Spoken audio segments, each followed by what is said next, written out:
بص، في أوقات معينة بنسمع كلمة اسمها ركود اقتصادي، وإن الأسواق بتتباطأ والناس مش بتصرف زي الأول.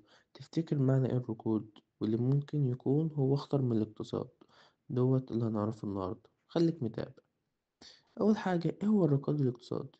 الركود الاقتصادي هو لما الاقتصاد بيبدأ يضعف، الشركات بتبيع أقل، العمالة بتقل والاستثمار بيتوقف، ودي بيخلي الناس مش بتتحرك زي الأول. طب هتقولي إيه بيكون أسبابه؟ هو بيكون له أسباب كتير زي الأزمات المالية، ارتفاع معدلات الفايدة، أو حتى الحروب والأوبئة اللي بتتأثر على الإنتاج والاستهلاك. طب هتقولي هو برضو إزاي بيأثر على حياتنا؟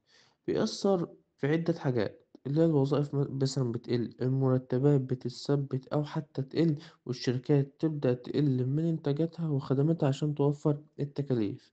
طب هي ازاي الدول برضو بتتعامل مع الركود؟ بتبدأ البنوك المركزية بتخفض الفايدة عشان تشجع الاستثمار، والحكومات بتصرف أكتر على المشاريع عشان تحرك السوق من جديد. الركود مش نهاية العالم، بس هو مرحلة صعبة لازم نفهمها عشان نعرف نتصرف صح. وليه في الكومنتات، هل انت حاسس ان الاقتصاد في حياة ركود اقتصادي دلوقتي ولا لأ؟ خليك متابع.